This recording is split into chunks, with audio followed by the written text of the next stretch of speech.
Avengers tuh apaan sih artinya? Itu kalimat saya pagi tadi ketika sarapan. Begini ayah, anak saya yang bungsu yang baru 12 tahun mencoba memberi jawaban versi dia. Dia melanjutkan, kalau ayah dizolimi lalu ayah melakukan tindakan balasan langsung, itu ayah melakukan revenge namanya. Ini dark justice ya ayah. Ayah balas langsung sendiri. Kalau ayah nggak bisa balas, lalu aku yang membalas perilaku zolim orang ke ayah, itu aku namanya Avengers. Kalimat itu cukup menyentak saya. Lumayan juga diajari anak zilenial ini. Straight to the gut, langsung tonjok perut. Dia melanjutkan, jadi ide-ide ayah di sosmed kalau banyak yang bergerak lalu membuat kekuatan melawan Thanos dunia, mereka adalah Avengers di dunia nyata.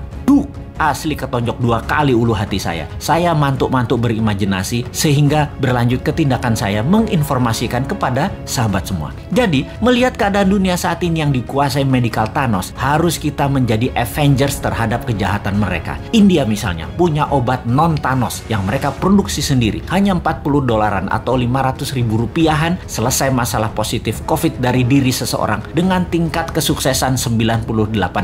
Di sisi ekonomi, keadaan ekonomi dunia yang dikuasai Thanos ekonomi yang namanya dolar dan sistem pinjaman IMF, kita harus buat imbangannya dengan rupiah. Thanos lain kita juga harus punya solusinya, yaitu mengalahkan Thanos teknologi Tiongkok, Thanos produk Tiongkok, Thanos uang Tiongkok, SDM Tiongkok yang sering dilindungi pejabat, yang kalau diganggu sama warga Indonesia akan mati Indonesia itu dan tidak akan dibantu lagi Indonesia itu sama Tiongkok. Ini berbahaya buat Tiongkok karena negara Tiongkok adalah satu-satunya yang bisa menolong ekonomi, dan jangan bikin marah karena mereka jadi nggak bisa bantu nantinya. Pejabat segitu rendahnya ya ke NKRI-anmu, kok herannya masih berkuasa dia. Padahal rakyat nggak pilih dia loh, tapi dia bisa melakukan apa aja saat ini. Segitu kuatnya tanaman program mindset di masyarakat ya. Tapi bener deh, saat ini buzzer banyak yang japri DM ke Bosman untuk tobat, bahwa setelah keluarga mereka banyak terpapar COVID dan bahkan meninggal, mereka mikir juga untuk selamanya menjadi corong semu kebenaran. Waduh, bahaya ini kalau lover jadi hater. Kita tidak boleh membenci saudara sebangsa. Kita hanya mengingatkan perilakunya buzzer yang menjadi ancaman integritas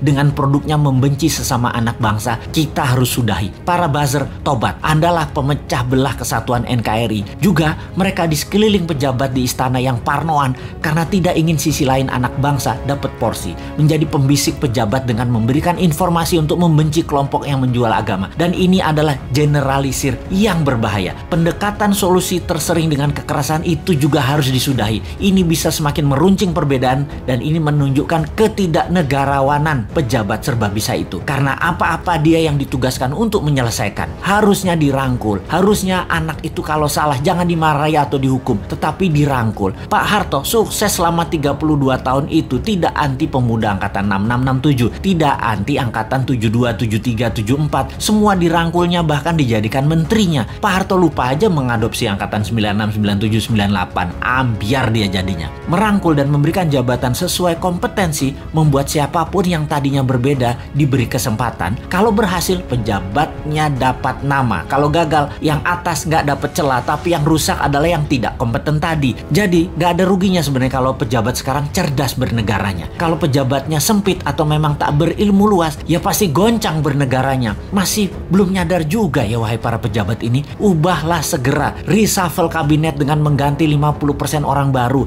yang new mind. 3 tahun ke depan cukup membuat negara ini keluar dari arah yang miring ke satu sisi. Dan ingat, ada 190 negara lain yang bisa kita kerjasamakan, bukan hanya Tiongkok saja. Bener deh, yang tidak kompeten dan tidak cocok dengan perang dunia ketiga ini jabatannya dilengserkan, ganti dengan 30 orang baru. Tapi ya sudahlah, jabatan ada batasnya kok. Kita kembali ke Avengers. Dunia saat ini dikuasai dark side, dikuasai Thanos. Pertama, kita harus melakukan pemahaman dulu bahwa globalis cabal itu ada, tindakannya kejam, dan negara-negara pejabatnya yang lemah nasionalismenya pasti kemakan mereka dan negaranya tadi jadi jajahan versi baru. Kita harus edukasi bangsa Indonesia ini jangan bergantung pada asing-asing dan globalis, tetapi kita harus berdikari, kekuatan ekonomi sendiri, kekuatan kesehatan sendiri, bergandeng tangan dengan mereka yang nasionalis di luar juga banyak, seperti India salah satunya. Jauh-jauh hari Bosman mengatakan obat COVID India akan menjadi terkuat di luar Tiongkok dan globalis. Sungguh, India is the next China, Afrika is the next province of China, Indonesia bisa the next Amerika kalau pemerintahnya paham. Tapi urusan ini kita biarkan dulu. Sebarkan video-video Bosman ini untuk masyarakat memahami globalis musuh kita bersama dan oligarki perusahaan merusak sistem bernegara Indonesia. Kita harus memberikan pemahaman bernegara level dunia demi NKRI utuh di bawah panji Avengers New Mind, yaitu Anda semua sahabat, Anda adalah Avengers New Mind.